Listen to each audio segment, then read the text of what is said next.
We have a great session ahead of you. It's funny, I think the term chess, for some reason, is trending here in Innotribe. It's been mentioned almost in every session. We're here to talk about chess and quite a bit more. And with that, it is a great honor and really happy for you guys to get to experience this next 90 minutes with our next speaker. Please give a warm Innotribe welcome to Mr. Simon Wardley. Thank you very much.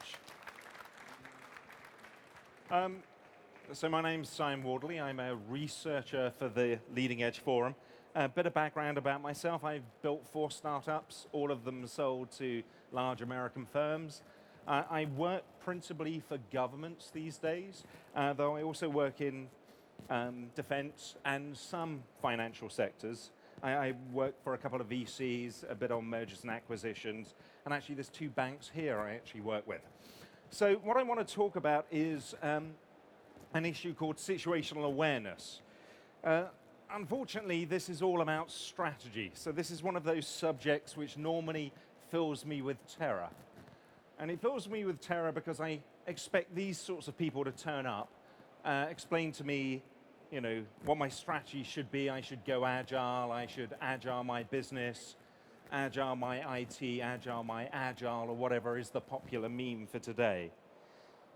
And I've spent a lot of time with different companies, and I suffered from this problem. Is that what I've noticed is that most of our strategy documents tend to be little more than meme copying others. I mean, you can pick out popular words, things like being innovative, ecosystem, you know, disruptive. You can randomly generate a strategy like, our strategy is customer focus. We're going to lead a disruptive effort of the market through our innovative use of social media and big data and cloud and blockchain to create a collaborative revolution. And unfortunately, this sort of stuff is common. So what I want to talk about is a different way of looking at this problem. And in order to introduce this, I'm going to use 2 examples. One is called Chess World, another one's called Thermopylae. So Chess World. I want you to imagine you live in a world where everybody plays chess. And the thing about this world is none of you have ever seen a chessboard. All you've ever seen are these characters on a screen. And you play the game very simply by pressing a button. Your opponent sees what you've pressed, they counter. You counter, they counter, and the game goes on for an awfully long time.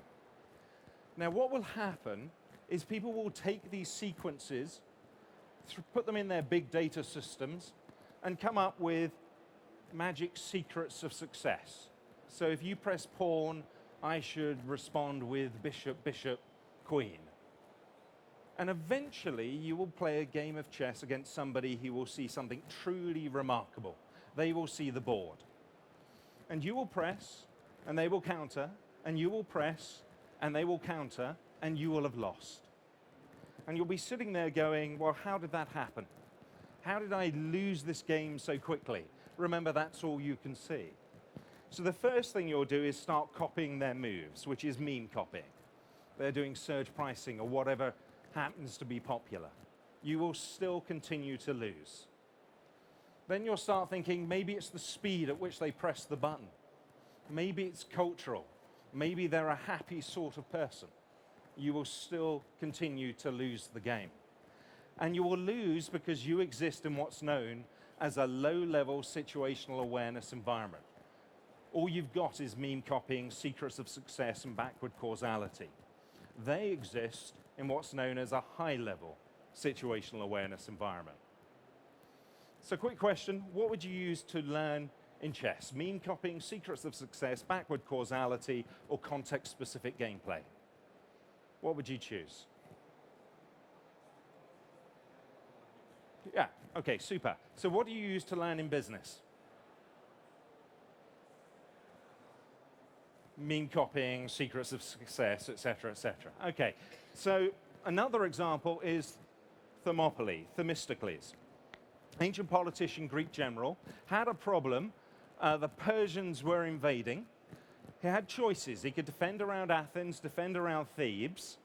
What he decided to do was to block off the Straits of Artemisium force the Persians along the coastal road into Thermopylae. It's a narrow pass, where a small number of troops, about 4,000 Greeks, including 300 Spartans, fantastic, could defend against a larger force. Now, I want you to imagine you're part of that Greek army.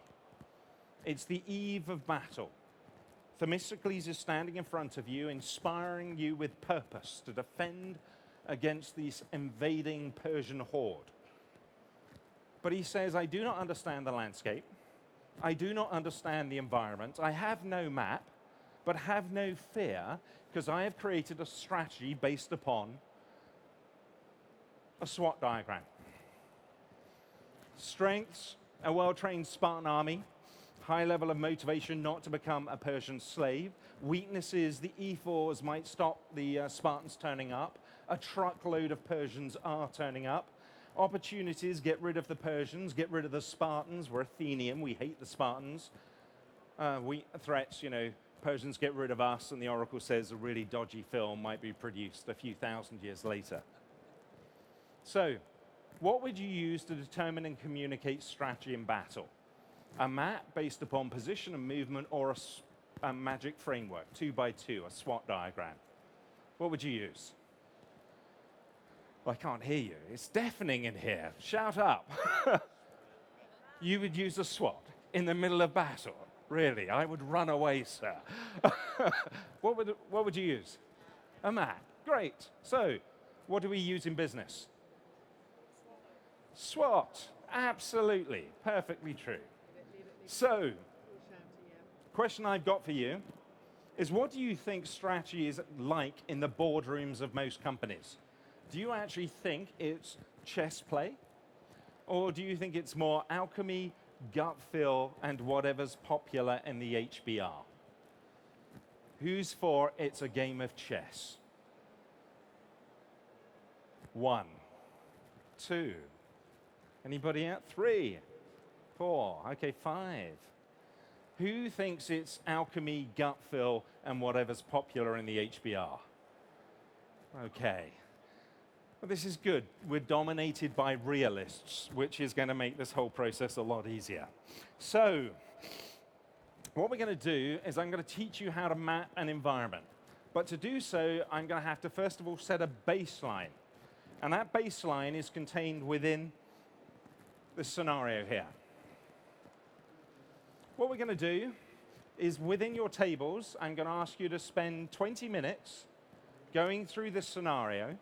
There's a set of 6 strategic options, and at the end, I'm going to ask you to vote on your favorite 3, i.e. this one, number 1, this number 2, this number 3.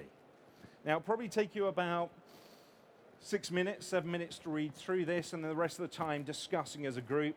You've got these devices on the table where you're going to choose, and then we're going to look at how the group's done. And then what we're going to do is learn how to map the environment and come back and see if that changes our answers. So anyway, you've got 20 minutes to go through this, discuss as a group, and at the end we're going to vote. You're going to vote on your favorite options, and that 20 minutes starts now.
Hello, sir. Fantastic, sir. So you'll find on the back of this, there's a business model canvas for those who use such things.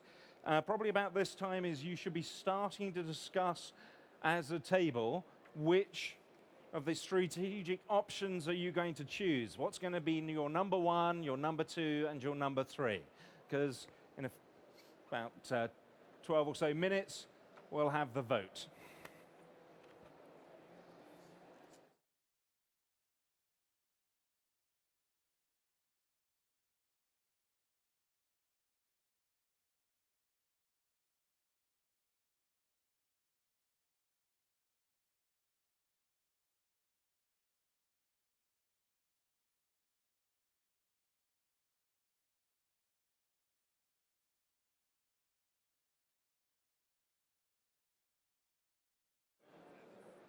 Thank you.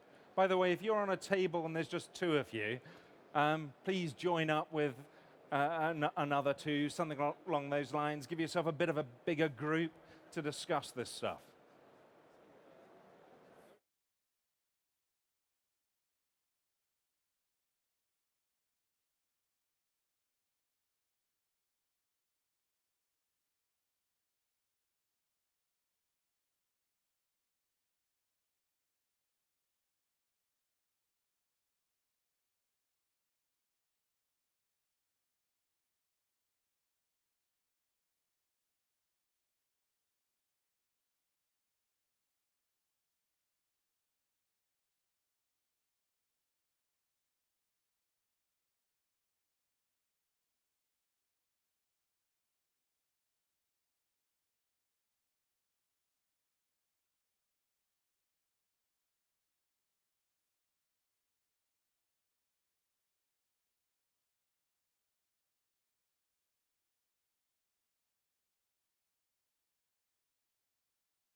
Do remember, you have to come to an agreement as a table. You are the board.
By the way, if you haven't noticed, there's a little red bar at the top which is ticking down. That's how much you've got left. Okay, so we're getting close. So you should hopefully be getting to some sort of group answer. Remember, you're going to want to choose 3 and an order priority. So we want to do this first, this second, this third.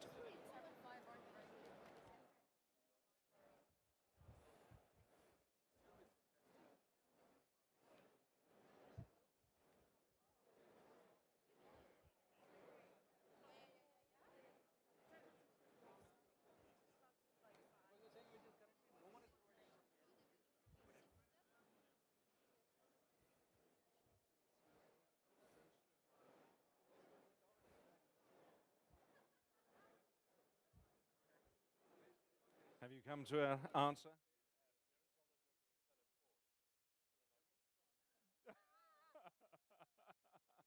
Well, you don't know yet until you go to the market, but it's a choice. Which one of these do you want to focus on? Getting rid of this cash cow or building a cloud service, or what do you want to do? Hmm? We'll come to that a bit later. Have you decided? You have your options already? What are you going for? Cloud-based service, that's your number 1, okay.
Okay, we're getting right to the very, very end now. We're about to start voting. So final deliberations, you want to be choosing your 3 options from this list of 6 and the order. We're going to do this first, then this one, then this one. At this point, I want to do that countdown. Do-do, do-do, do-do, do-do. Okay. So now we're going to bring up the polling. On the table, you've got these little controllers. You're going to choose using the controllers, choose what's your number 1 thing, your number 2, and number 3. You've got 1 minute to fill that in, so final sneaky little deliberations. Off you go.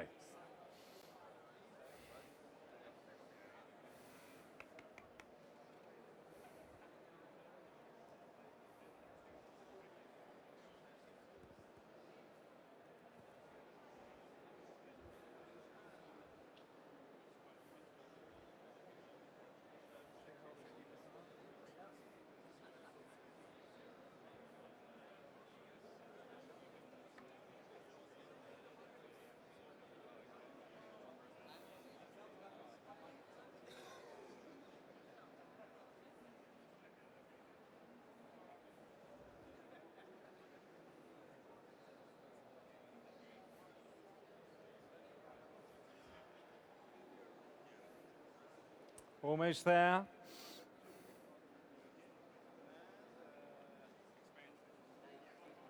Have you filled in your options? The poll is just closing, and the results are right.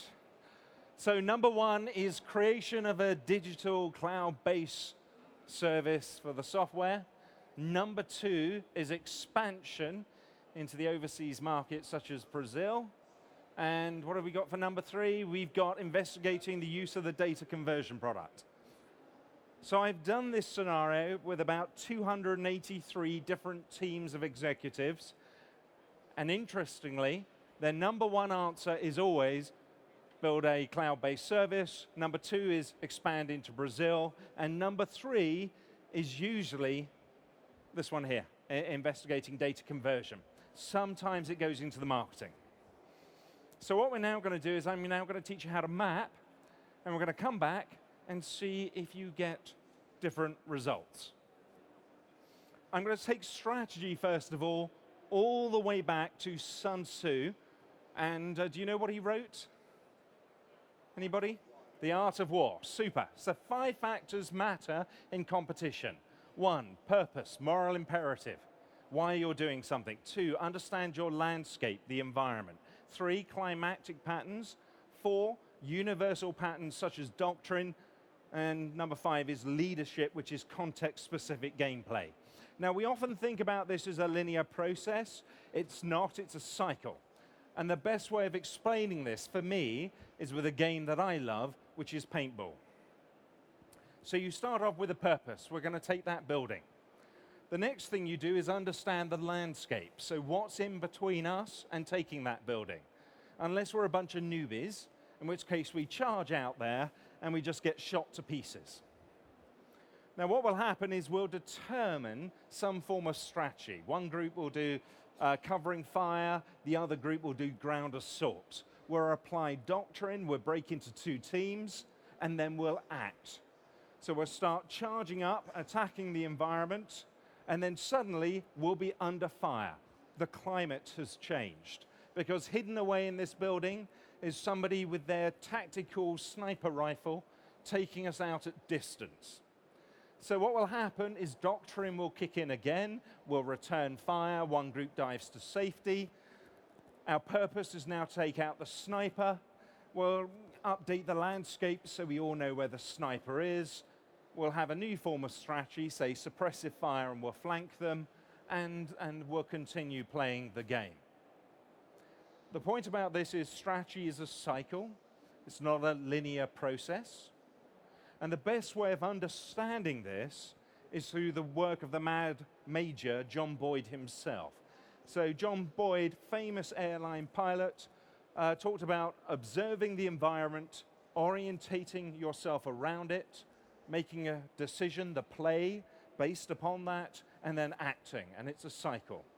So if we just simply combine the two, Sun Tzu and John Boyd, we have the game, which is our purpose. We need to understand our landscape and the climatic impacts hitting us. Then we need to apply doctrine, so universal patterns, and then we apply leadership, which is context-specific forms of gameplay, and then we act. So I'll take you through an example. I used to, one of my lines of business, I was CEO of a Canon subsidiary. We had about 16 different lines of business. This was a relatively small one, 2-3 million odd users, online photo service. And so our purpose was we wanted to be the best online photo service. This was back in 2004. So that gave us a purpose. And the next thing we needed to do was understand the landscape. Now, unfortunately, we understood our landscape in the same way that Vikings understood theirs, with stories. So this is a Viking navigation instructions. From Herman, head due west towards Half, and you would have sailed north of Hatland. And what that means is this. Go from there to there. Now, maps turn out to be very simple tools for navigation. And you know this yourself, every time anybody asks you directions anywhere, if they've got a map, you can point it out. If they don't, you give them a story.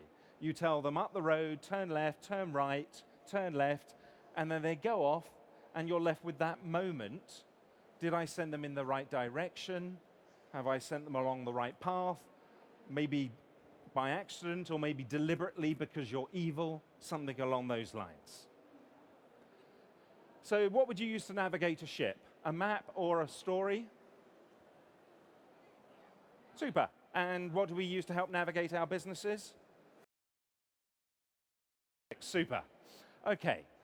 So what I wanted to do was create a map of my business. But what's in a map?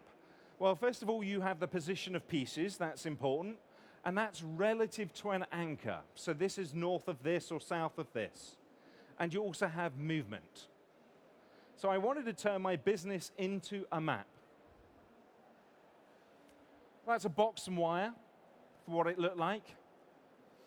First thing I did was focus on what an anchor, so the user. So the user needs was at the top. What did our customers actually want? And from that, determine a chain of needs. So customers wanted photo storage, which required a website, which required platform, compute, required a data center, power. So this gives me position relative to a user, which is fantastic. But unfortunately, it's not enough. So this is Nokia, the famous paper mill, which became a plastics manufacturer, became a telecommunications company. So we need to also understand change itself, so how things move.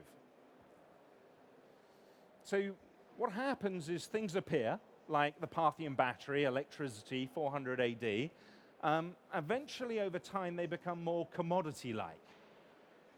Tesla, Westinghouse, utility provision of electricity, 1886. But how does this occur? I started off with this chap, Everett Rogers. He talked about the diffusion of innovation from early adopters to laggards, made famous by Geoffrey Moore in a book called Crossing the Chasm. The problem with this is whilst diffusion occurs, I'm actually looking at movement, i.e. evolution, how things actually change.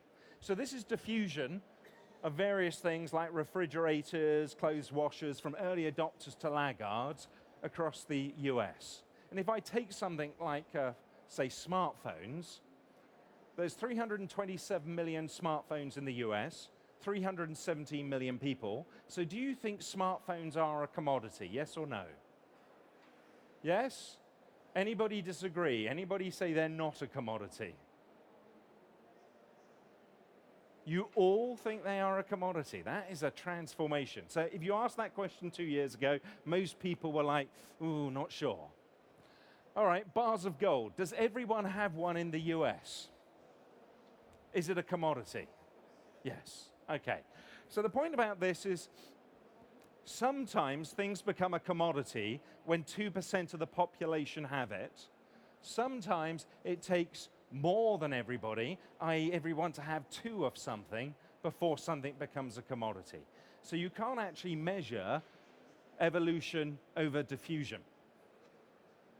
But I do know things diffuse. And I know they evolve, and those evolved things diffuse. So how do we actually get from A to B? How do we go through these different steps? So these are the diffusion curves of different activities, or different improvements of the same activity, like a phone, a better phone, a better phone. And what you discover is they go to 100% adoption of different markets, and they do so over different time spans. Not very helpful. However, they become more ubiquitous, and they also become more certain, more well understood, more well complete. And we see this in terms of our understanding of things and how publication types change. So when electric lights appeared, we used to have to put up posters like this. Do not attempt to light with a match. People were not used to the idea of electric lights. You don't have to do that today. So if you measure ubiquity of something versus certainty, how well understood, how complete something is, a different pattern appears. You start off with the genesis of something, custom-built examples, products, rental services, commodity, and then eventually utility services. So things like electricity, you start off with the Parthian battery, systems like the Hippolyte Pixie, products, Siemens generators, Tesla, Westinghouse utility provision of electricity. You start off with computing, Z3 in 1943, custom-built systems like Leo, first products, IBM 650, rental services, then basically more commodity, and eventually cloud, utility services today. So this is movement, and it's all driven by demand and supply competition. So what I've got is I've got position relative to an anchor. I can add on movement, just put things where they're supposed to be, and generate a map. And that was the first map that I produced in 2005. You got anchor, position, and movement, just like you have with a geographical map. Okay, so if you now can see the landscape, you can observe climatic patterns. So things like this. These are rules that influence the game. Like don't send your navy out into a storm. Very simple.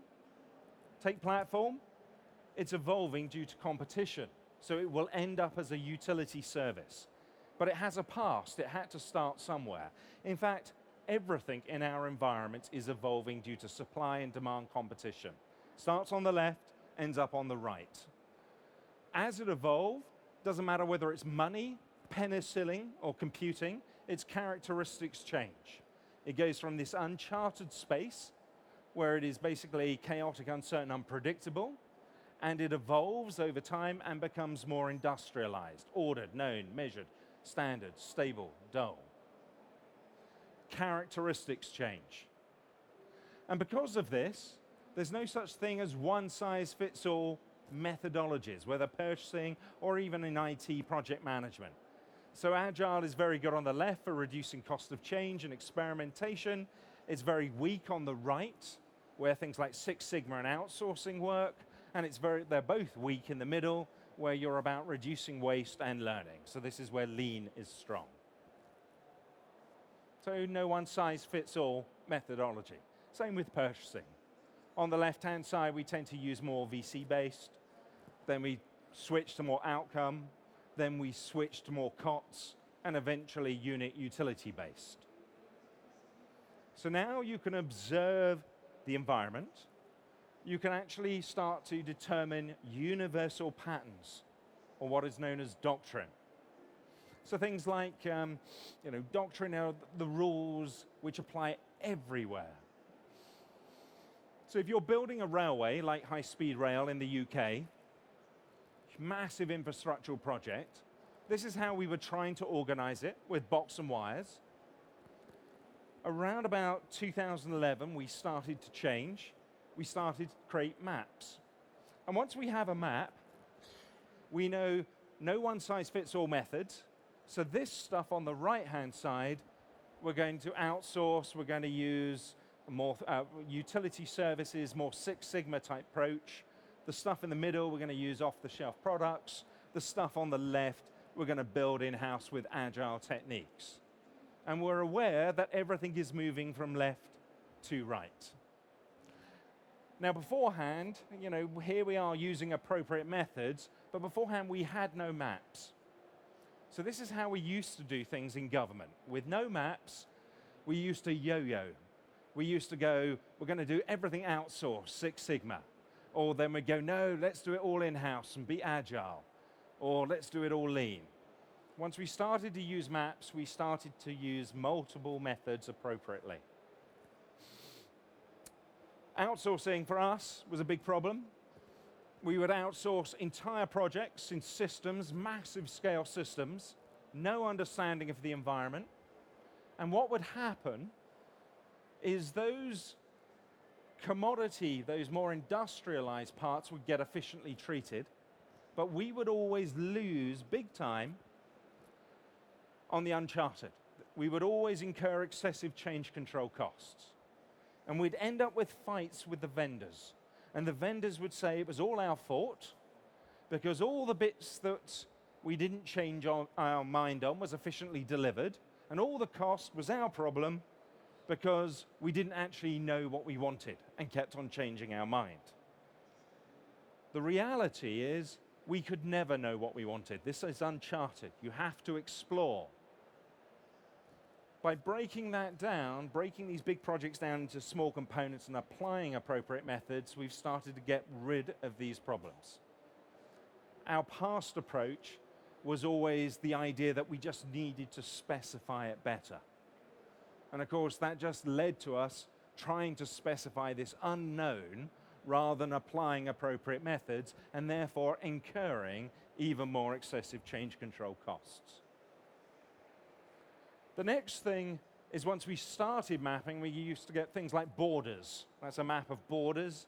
That's a map of immigration. We started to combine maps together. And what we found was the same item would be repeated on multiple maps. So we had duplication. Now, I thought government was bad at duplication because we had 114 different ways of registering prisoners into prisons. But then I looked at the commercial world. This used to be my IT weapons of mass duplication scale. One global corporate, 380 different teams, all customizing ERP systems to meet the same user needs. I thought that was fabulous. I've now exceeded that. I have a bank which has over 1,000 risk management systems all doing exactly the same thing. And they wonder why they can't change and they can't adapt. So the next thing we discovered is bias. So lots of people custom building stuff which is actually a commodity. So this brings me to the US Air Force and FIST. FIST, fast and inexpensive, simple and tiny. The US Air Force discovered they came up with ideas, added more features to the idea, it became more complex, more useful, added more features to the idea, it became really complex, of no use to anyone, and that's roughly when they built it.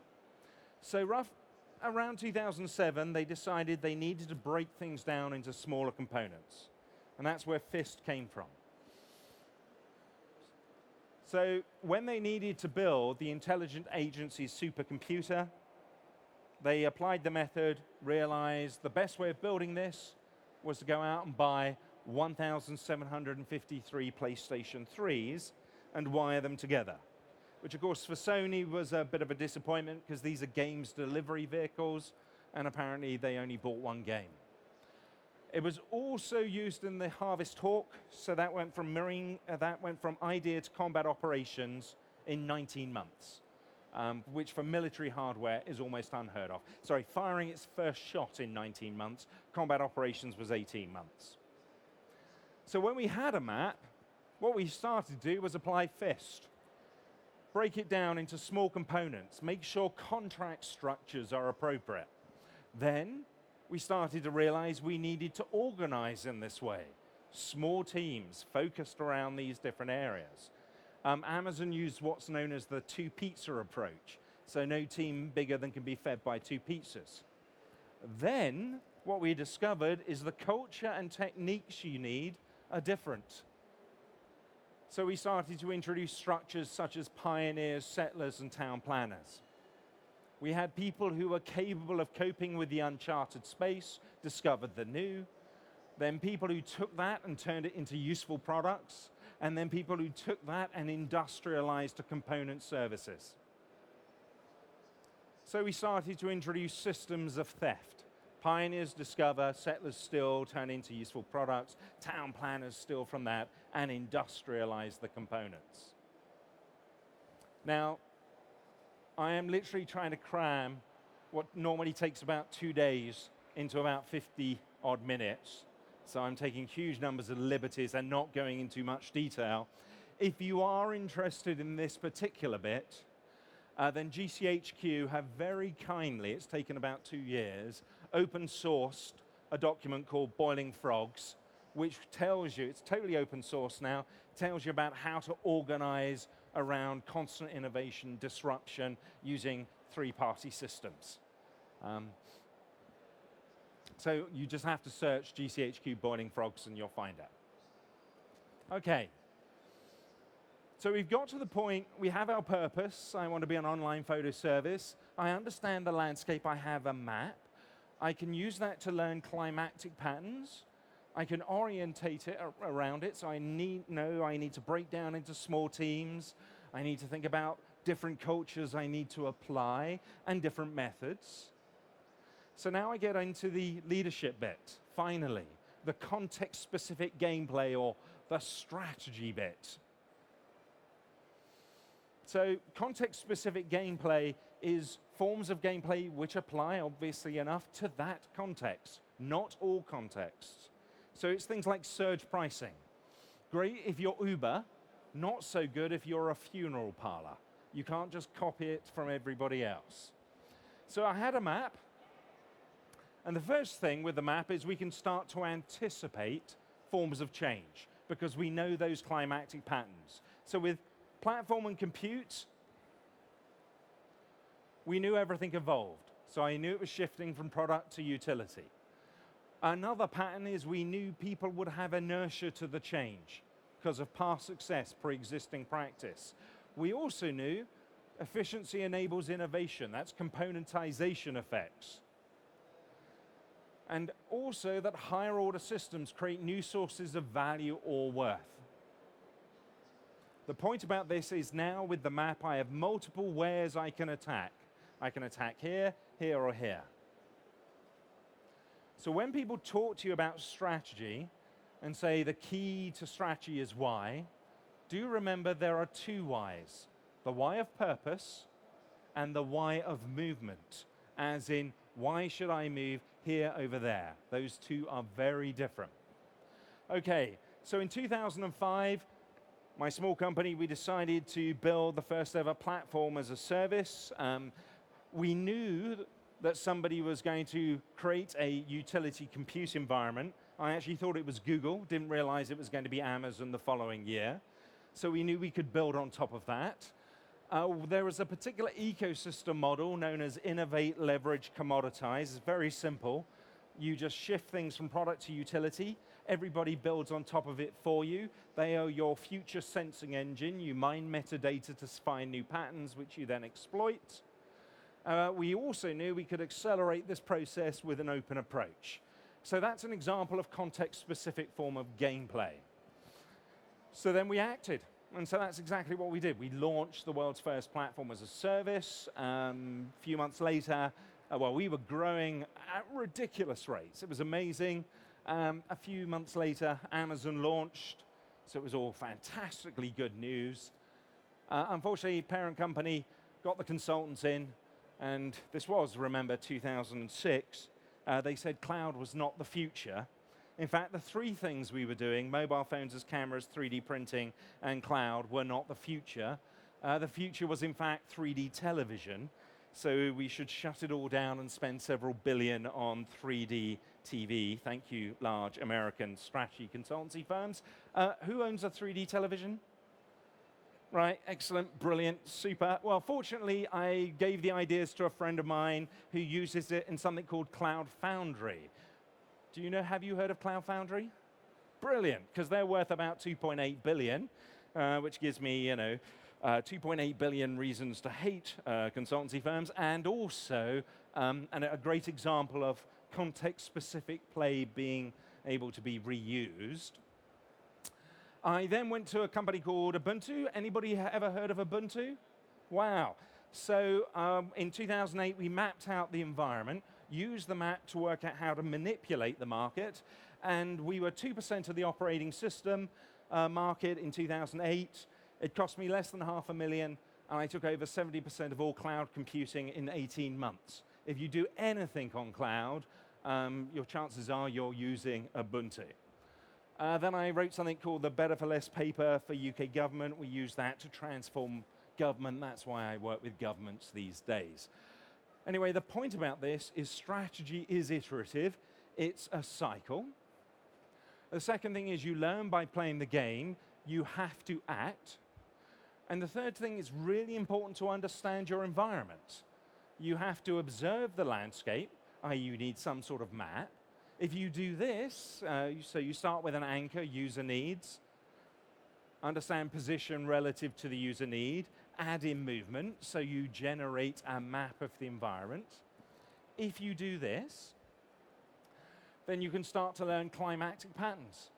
Things like everything evolves, characteristics change from this left to the right-hand side, that no one size fits all.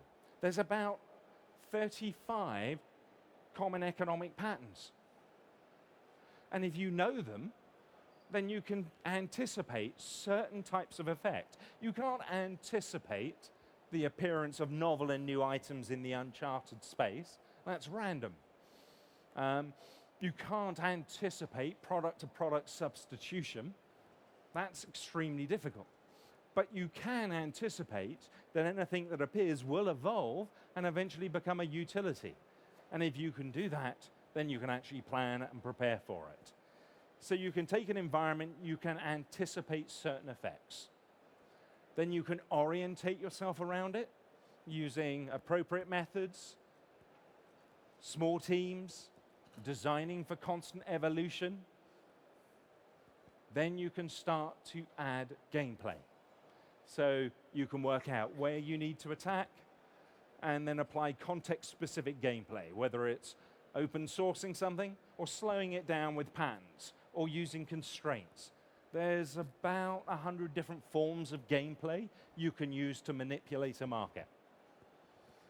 Iterative learning by acting, understand your environment. This is what crossing the river by feeling the stones is all about. So what I want to do is go back to that scenario. But before you do, I'm going to give you some maps. As they're being passed out, just to explain a few things. One, everything in your map is evolving.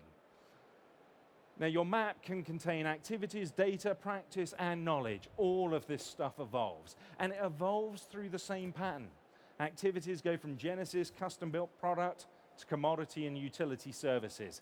Practices go from novel, emerging, good to best. Data goes from unmodeled, divergent, convergent, and modeled.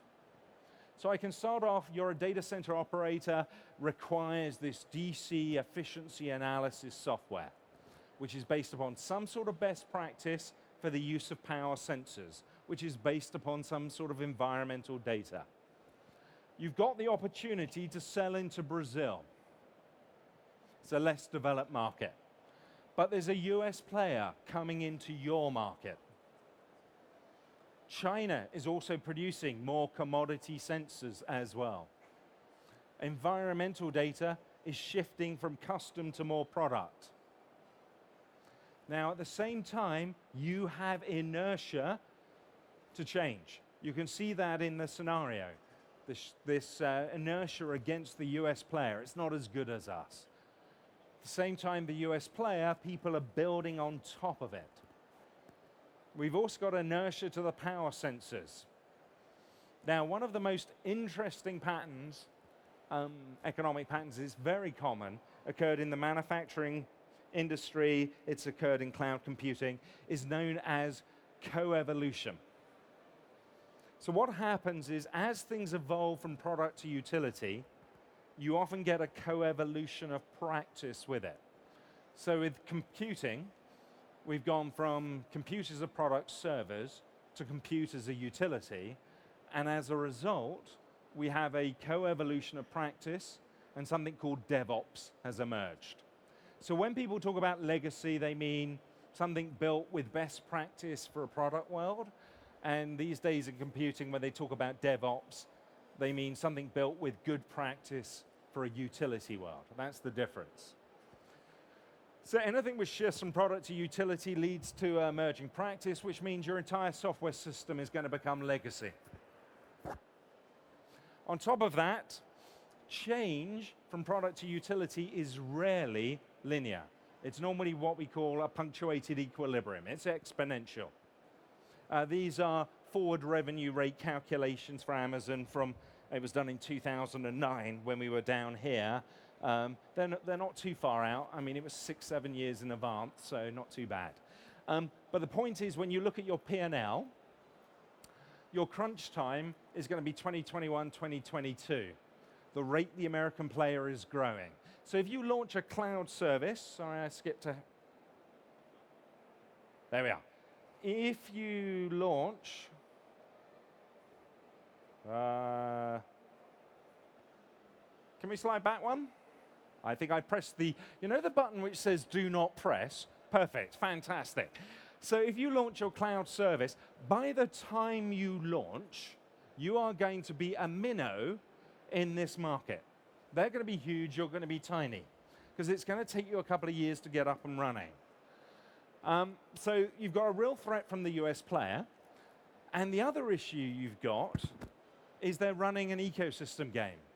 So when you hear that somebody is building on somebody else's system, and that person is then copying or implementing, that's usually a signal they're running an ILC model.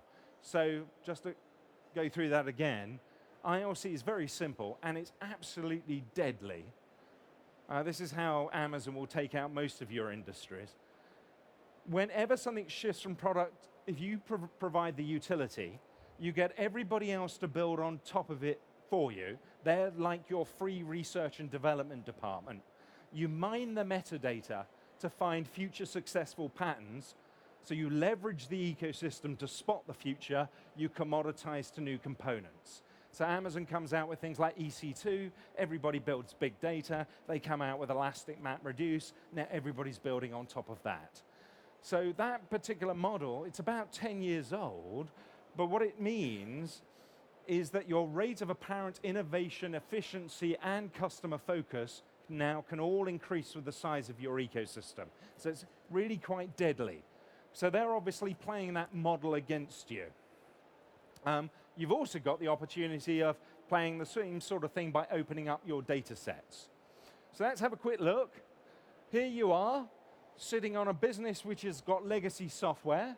If you try and go into the cloud, you're going to have inertia. By the time you get up and running, you're probably going to be dead. If you sell into Brazil, the only thing that's going to happen is you're going to prepare that market for this US player to come and chew up afterwards. They, fortunately, are also building on legacy environment, so there are routes to attack, and you've got 10 minutes to go back through that scenario and choose what your 3 options are. Should we start the counter?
By the way, while you're doing, if you want to ask questions, firing at me.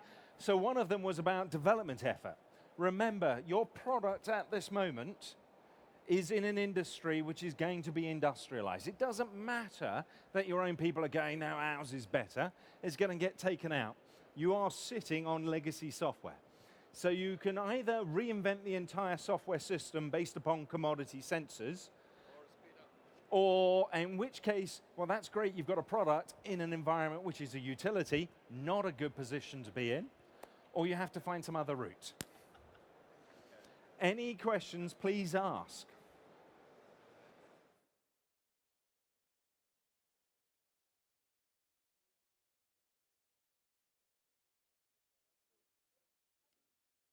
Yes, sir.